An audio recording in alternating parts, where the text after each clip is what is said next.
Well, this is aged terribly. So obviously we're on the cusp of getting Dwayne the Rock Johnson cards. Um, I so Regardless of whether or not we're getting Dwayne Johnson cards, not Dwayne the Rock Johnson cards, just Dwayne Johnson cards. Regardless if we're getting them or not, my answer is still the same. They're not custom cards because for me a custom card is uh you have an idea and then you ask someone to make that idea for you, and that is the custom element. What Leaf do is a couple of things. So they make cards, so like the likes of Continuum made to order cards, right? They will, here's a card, we're gonna, if you buy it, if you order it, we'll then make it for you, we'll number it for you. That could be a base card with nothing on it, an art card, or it could be a card with an autograph on it. But regardless, that's the made to order card. They also have products as well, right? They make products with base cards, autograph cards, and they make that product and then they sell that product.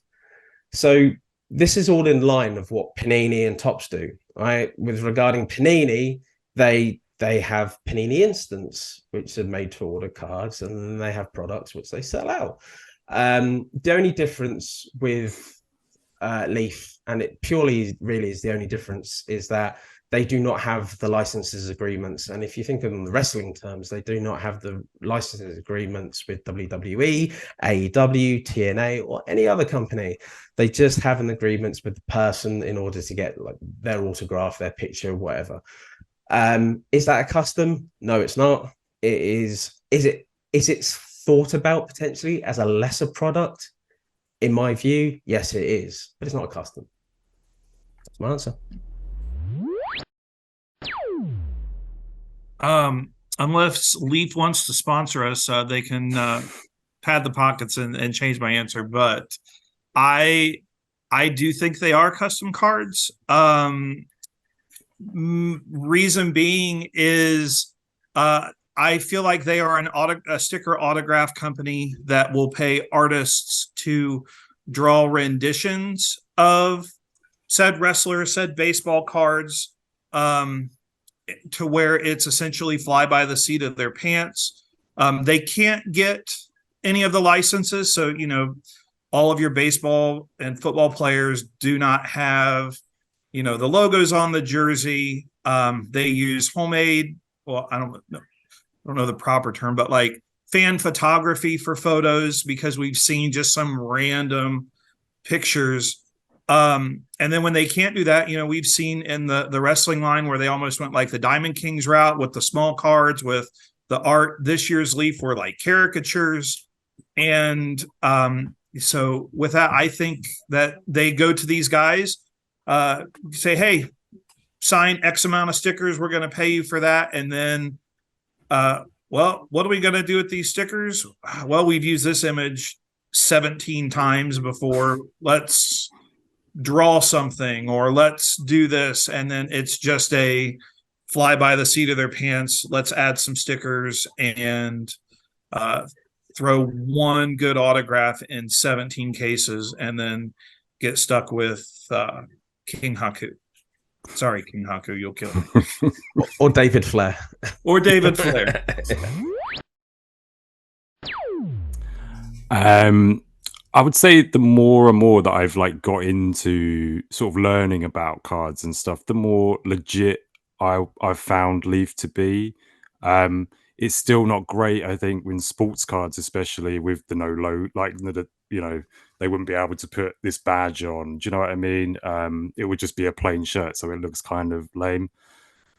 But in terms of how they operate, they seem pretty legit. They bring out legitimate products at retail. It's almost like a workaround, isn't it? So that they can get the product out there. And the way I see it, more products on the shelves, the better for everyone. So yeah, I think they are legit, to be honest.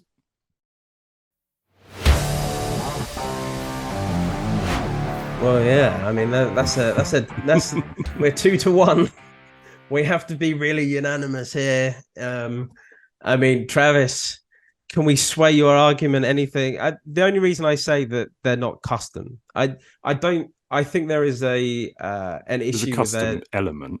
I think what is there though? Because custom to me is made to order with regarding someone has come to them. They're not I think just the made. images is what I'm thinking is you've got these drawn images that kind of comes across as a custom. You can look at the K Gust customs that he's done the last couple of years, kind of similar.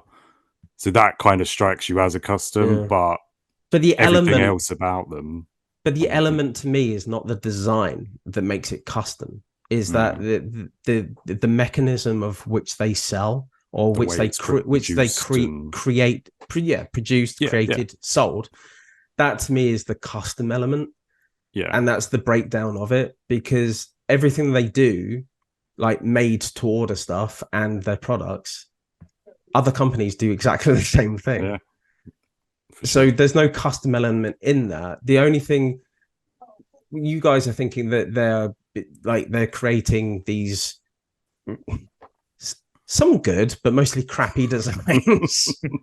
But somebody is customizing those, but they're not selling it as a custom with regarding that nobody has asked for it specifically.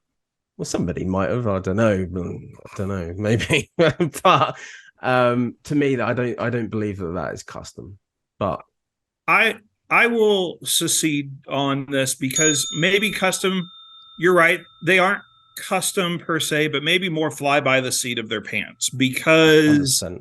they just don't, like, they obviously have an idea of what they want to do, but I feel like they've got champagne taste on a beer budget. And what can we do to fly by the seat of our pants to get this out and get our stickers out? So per the verbiage, if I were to be an attorney, the verbiage of this, I will agree with you guys and say they're not custom, but we'll put a little Little asterisk asterisks next to and be more fly by the seat of their pants to because Chris, you made a very valid point. Like, they have a retail presence, so that's big.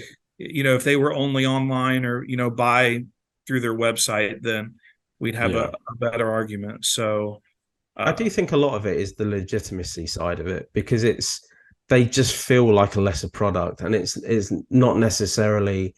I mean, the product themselves, some of them are absolutely fantastic, but even that, with the lack of licensing from the actual companies that these wrestlers work for, it just feels, regardless on how amazing those cards are, it just feels like a lesser card. Second tier. Yeah, exactly. I do think some of their cards, especially for like Ric Flair that they've done, are much better than anything that Topps, maybe Upper Deck in the future, but definitely that Topps have ever done for Flair over the years. So I just think they have it feels like they're the upper end of the people that do not have any licensing agreements. They're in their own kind of tier bracket where they just, I can't see anyone challenging them for that title, really. But yet I cannot never see them ascending to getting those licenses either. So never say never. I don't know. They're just like in wrestling card purgatory, product purgatory. I don't know. It's just, it feels really strange with them. But we've agreed anyway, right? Yeah. So